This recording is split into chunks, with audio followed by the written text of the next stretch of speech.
Computer Science. This course is on operating systems. For the past few modules, we were looking at process synchronization, and today also we will continue to look at process synchronization with respect to a synchronization tool called semaphores.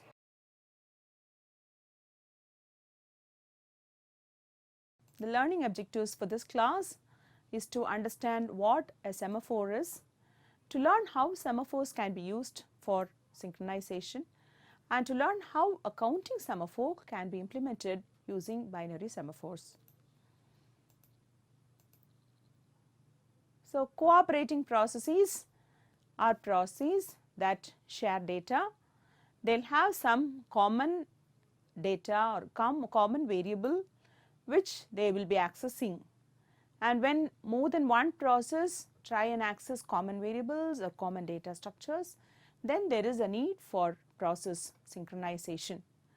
So, process synchronization can be achieved through many solutions, and there is a lot of solutions to the critical section problem. The critical section problem is nothing but each process has got a critical section of code which each process will be executing when they try to access the shared data. So, the portion of code within each process where they try to access shared data is called a critical region of code, and when a process executes the critical region of code or critical section of code, then there should be no interruption, it should be executed atomically, or you need to have some solution that is provided using synchronization tools to solve this critical section problem. And many solutions are there for two processes, for multiple processes. We saw a number of solutions for two processes as well as multiple processes. So, today in this class we learned about a synchronization tool called semaphores, which is used to provide a solution to the critical section problem. So, the semaphore is a tool, does not require busy waiting, and the semaphore, what is a semaphore? It is nothing but an integer variable, and that integer variable will have some initial value that is being set. Based on the initial value, so many number of people can access the shared resource. So, if you have a shared resource, you can have a semaphore that will guard over that shared resource, and that initial value of that semaphore will be nothing but the number of processes who can access this shared resource at a particular time. So, if it is a shared resource which can be accessed by only one process, then the initial value of the semaphore is set as 1. Else the initial value will be set to accordingly to how many number of processes will have to access that common semaphore, and this can access that common shared variable. So, this semaphore can be accessed only using two atomic operations. So, these atomic operations or the indivisible operations that can be performed on a semaphore are called the wait operation and the signal operation. The wait operation is also called the P operation, and the signal operation is called the V operation. And if you look at this wait operation, the implementation of the wait operation on the semaphore will look something like this. You have the semaphore S, and you will have some initial value of the semaphore. So, any process which wants to enter critical section will first perform this wait of the semaphore. It will check if the value of S is less than or equal to 0. If the value is less than or equal to 0, it will do no operations and keep on waiting. Only if the value of the semaphore is a positive value, it can continue. So, if the value of the semaphore is a positive value, if it is 1 or above 1, then it will decrement the value of the semaphore. So, if you can see that the wait operation is nothing but basically decrementing the value of the semaphore, provided the value of the semaphore is some particular value based on which the process can proceed.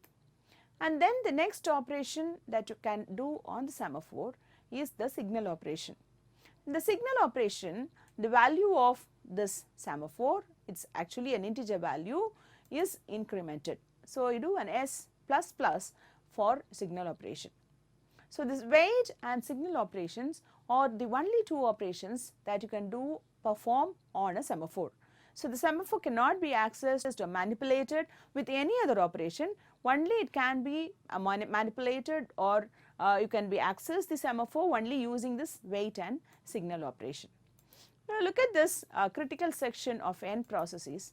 We will see that how when there are n processes, the semaphore can be provided to provide mutual exclusion. So, there is a semaphore called mutex. So, this mutex is a semaphore, is the name of the semaphore. Mutex is the name of the semaphore and it is given an initial value.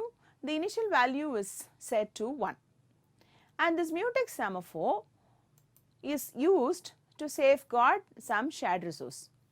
So, any process before entering the critical section, it will have to wait on this mutex semaphore and then it will enter critical section and then it will signal mutex and go to the remainder section. So, here you can see that this will proceed in this manner. You got processes P0 and P1 and mutex is the semaphore. So, the initial value of the semaphore is 1 because the only one process can access the shared resource at a particular time. That is why the initial value is 1. So, first process P0 wants to enter critical section, it executes the wait operation and it will check if the value of the semaphore mutex is less than or equal to 0. The value of this mutex is not less than or equal to 0, it is 1. So, it can decrement the value of mutex and process P0 can enter critical section. And when P0 is present in the critical section, say if P1 wants to enter critical section, P1 will have to execute this wait operation on the semaphore mutex before it can enter critical section. But while executing this wait operation on this mutex semaphore, P1 will try to check if the value of this mutex is less than or equal to 0. It finds that the value of mutex is equal to 0. Since the value of mutex is equal to 0, P1 cannot enter critical section. It keeps on waiting in the while loop. So, in the while loop, it keeps on checking while mutex is less than or equal to 0. It keeps on checking. Whenever it gets a CPU, it will try and check if the value of mutex is less than or equal to 0. It will not be, it will be equal to 0 and then it will keep on waiting. And when process P0 comes out of critical section, say, when process P0 comes out of critical section, it will execute the signal operation. It will execute signal of mutex. So, signal of mutex is actually incrementing the value of mutex. So, mutex value becomes 1 now. And now, when process P1 tries to execute wait on mutex, it checks the value of mutex. It finds that the value of mutex is 1. It is not less than or equal to 0. So, process P1 can continue to enter critical section. It will decrement the value of mutex and makes it 0 and enters critical section. So, this process P1 is allowed to enter critical section only after P0 comes out of the critical section. And when P0 is present in the critical section, P1 is not allowed to enter critical section because the value of mutex will be 0 and this process cannot enter critical section. And after coming out of a critical section, process P1 can change the value of mutex to 1 and it will do a signal operation to change the value of mutex to 1. So, here using semaphores, we see that the critical section problem is solved and it provides mutual exclusion. And we look at the implementation of the semaphore that we had seen now. We see that the disadvantage is busy waiting, that is, there is a while loop while less than or equal to 0 semicolon, that is, the process keeps on checking whether the value of s is less than or equal to 0. And this process will loop continuously in the entry section. But the process is not in critical section, it is waiting to use a CPU and there is only one single CPU. Unnecessarily one process which is waiting, keeping on checking the value of the semaphore will waste CPU cycles. But in the case of multiprocess systems, this is not a problem. So, such a kind of a semaphore where it continuously checks the values is called a spin lock. But spin lock is useful in multiprocess systems because you have multiple processors, so there is no scarcity of processors, you have many processors, and unnecessarily if this process is not checking and is waiting, it may waste some time. So even if it is getting the CPU and if it keeps on checking this value of semaphore, no context switch will be needed.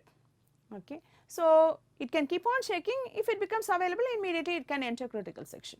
So no context switch is required when a process is waiting on a lock, and this is very useful when the locks offer a short duration of time. So to avoid this, they tried to give a different kind of implementation for semaphores. So how is this implementation done? The semaphore, rather than looking at as a single variable, it is looked at or it is implemented as a structure or a record. So this structure has got two members. One is the actual value of the semaphore, as how we had given the value for the variable, and then you have an array of processes also associated with it. So the semaphore is a value and a list of processes associated with the semaphore. And here we define two operations, that is block is an operation that suspends a process that is invoking that operation, and then you have wake up of P, which helps to resume the execution of an already blocked process. So how will these semaphore operations be defined now? You have wait of S defined in this manner. So S is a semaphore which is a structure which has got a value and a list associated with it. So first, during wait operation, the value of the semaphore is decremented, and if the value of the semaphore goes less than 0, then it means that the process should not be allowed to access critical section. So what is done? This process is added to this S.L, that is the list associated with the semaphore. This list can even be something like maintaining a list of process control blocks corresponding to each of the process. So this list, you are adding this process to the list, maybe you can add it to the end of the list, and that process is put to the block state or it is moved to the waiting state, and this process will be woken up only when this semaphore becomes available. Till then it is put to the sleeping state. So what is done in wait? You decrement the value of the semaphore and you check if the value of the semaphore becomes less than 0. If it is less than 0, this cannot access the resource, and hence the process is added to the list associated with the semaphore and it is blocked or put to the waiting state. And now what happens with the signal operation? In the signal operation, you increment the value of the semaphore, and then you see if the value of the semaphore is still less than or equal to 0. Then what does it mean? If it is still less than or equal to 0, we have already actually increased the value of the semaphore, which means that one process can use the resource now. So you try to now check if there is any process which is waiting in that queue associated with the semaphore. So when will a process be waiting when a queue associated with the semaphore? Even after incrementing, if the value still remains less than 0, or if it comes to 0, then it means that there is already a process waiting in the list. So if there is a process waiting in the list, you remove a process from the list and then you call wake up of P. That process which was sleeping or which was in the block state is now woken up and it is brought to the ready state, and that process can be given the CPU next. So this is what happens during a signal operation. So here we are seeing that the wait and the signal operations that we saw first have been modified slightly to avoid spin locks or busy waiting, and we have tried to put the process to a sleeping state rather than making it keeping on checking the value of the semaphore repeatedly. So here we will see how a semaphore can be used as a synchronization tool when it is synchronization tool when a common resource is being accessed. So here just an example where flag is a semaphore which is initialized to 1, and you have two processes Pi and Pj, and there is a common resource. This resource is safeguarded by the semaphore flag, and the initial value of the flag is set to 1 because only one process can access this resource at a particular time. So, Pi process waits on this flag before it wants to enter critical section. It will make the value of flag equal to 0 and access the resource. That is, it is decrementing the value of the semaphore and accessing the resource. And then Pj wants to enter critical section, so it also waits on flag, but finds that the value of flag is equal to 0 and it is put to the waiting state. And when Pi signals after coming out of the critical section or after accessing the resource, after finishing to access the resource, process Pi signals flag, it increments the value of flag to 1 and it comes out of the critical section. And now process Pj finds that the value of flag is equal to 1 and hence based on that it accesses the resource. It will change the value of flag to 0 and access the resource. After finishing to access the resource, it will signal the flag value.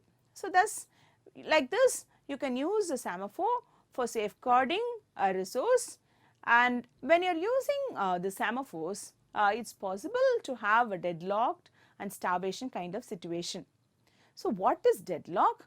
When two or more processes are waiting indefinitely for an event to happen, and that event can be caused only by one of the waiting processes.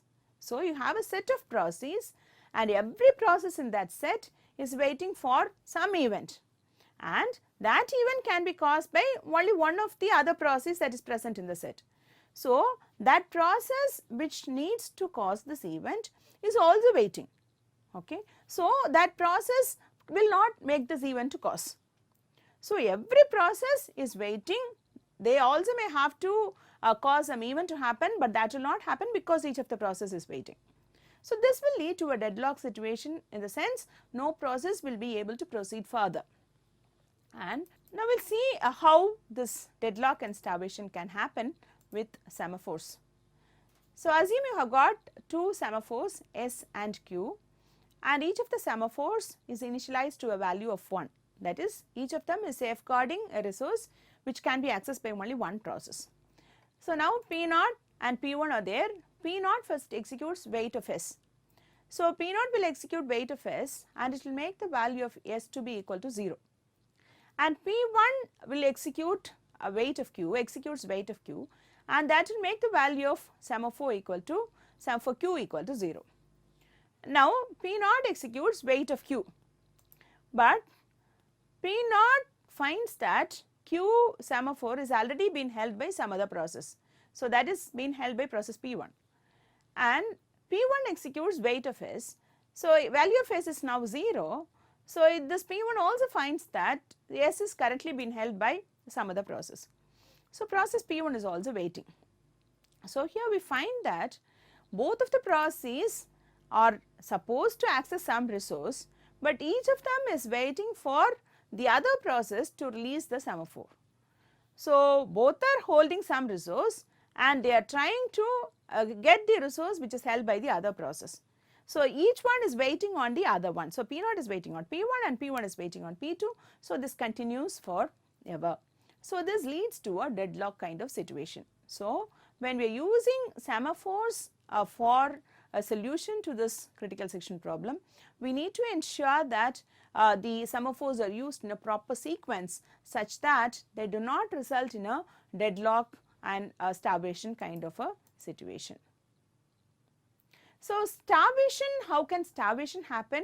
This is indefinite blocking, that is, a process may never be moved from the semaphore Q in which it is suspended. So, we saw that when you put a process to the waiting state, you add it to the semaphore Q and is kept waiting. And suppose if you are adding process again and again to the end of the queue, but when you are releasing, if you are releasing the process only from the end of the queue, then in the LIFO manner, last in first out manner, then in that case the process that was earlier added to the queue may not be able to finish at all, may not come out of the waiting state at all. So, you need to ensure that the starvation is also not happens in this kind of an situation. Now, having seen the operations that can be performed on semaphores, we will now look at two different kinds of semaphores that are possible. There are two types of semaphores that are possible. One is a counting semaphore and the other is a binary semaphore. So, what do you mean by a counting semaphore? The counting semaphore can take values, any integer value from 1, 2, 3 etc. and so on. And the binary semaphore can take only two integer values. It can only take a value between 0 and 1, that is it can either be 0 or it can be 1. But and it can be simpler to implement binary semaphore than the counting semaphore. But now we can implement a counting semaphore using binary semaphores. So, we will see how you do that, and the data structures that we use for implementing a counting semaphore using binary semaphores are these. You have two binary semaphores S1 and S2, and there is an integer variable C, and initially the binary semaphores S1 and S2 are initialized to 1 and 0 respectively. The initial value of the semaphore is copied onto C, or C has the initial value of the counting semaphore S. What is S? S is the counting semaphore, and counting semaphore can take any initial value, say it can be 4 or 5 or any number, and the binary semaphore can take values only between 0, 1 and 0, can be either 1 or 0, and the initial value of semaphore S is set to C. And now we will see how the implementation of the binary semaphore will be. The binary semaphore implementation will look very simple.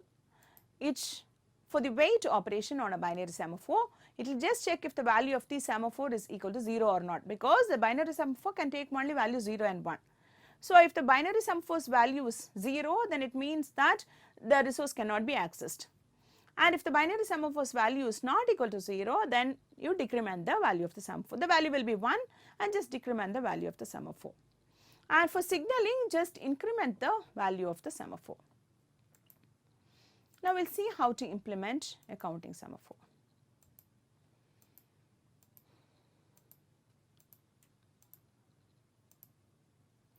So, here the wait operation on the counting semaphore can be implemented using wait and signal operations on binary semaphores like this. So, first the process will wait on S1. So, S1 is a binary semaphore, that is it will check if the value of this binary semaphore is 1. If it is 1, then it will decrement and then carry on to decrement the value of C. C is actually the counting semaphore's value, the total number of processes who can access the shared resource. So, C is decremented by 1, and if the value of C becomes less than 0, then it will just wait on another semaphore called S2. And then only when a signal is being done, signal operation is being done, this process can be moved from the waiting state. And then you do a signal of S1. And if you look at the signal operation again it will wait on this binary semaphore S1, it will increment the value of C and check if the value of C is still less than or equal to 0. If it is less than or equal to 0, it will signal the S2 semaphore on which other processes are waiting, else it will signal the S1 semaphore. So, we will see how this counting semaphore is implemented. We will see an example. So, let C equal to 2 be the initial value of the semaphore, which means that there is a resource which can be accessed by only 2 processes at a particular time, at the same time. Now, how will wait of S be implemented? If you look at the algorithm, here you can see that there is S1, S2 value of C which are being manipulated.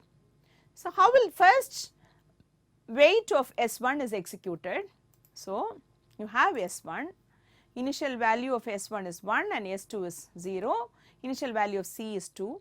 When wait of S1 is executed, the value of S1 becomes 0, and then you try and decrement the value of C. C becomes 1, and then look at the algo, you check if the value of C is less than 0. Here the value of C is not less than 0. So, what you can do is just signal S1 and come out. So, signal S1 and come out. Now, if another process again executes wait of S. So, what does it do? The value of S1 is now 1, the value of C is 1, value of S2 is 0. So, it will decrement the value of S1, weight on S1 will decrement the value of S1, it will become 0. It will decrement the value of C, C becomes 0, and the algorithm check if the value of C is less than 0. The value of C is not less than 0. So, it just signals S1 and comes out. And now this process is the first process which executes this wait can enter critical section or can access the resource. The second process who executed this wait can also access the resource. Now, if a third process comes into picture, it will also execute wait of S. So, that will make the value of S1 to 0, and then it will try to decrement the value of C, it will become minus 1. Now, the value of C becomes minus 1. So, if you look at the algorithm, you see that you have C less than 0 and you execute signal of S1. So, signal of S1 is done, which means that you make this value as 1, but the process is made to wait on S2. So, the process waits on S2. So, here the process is made to wait on S2.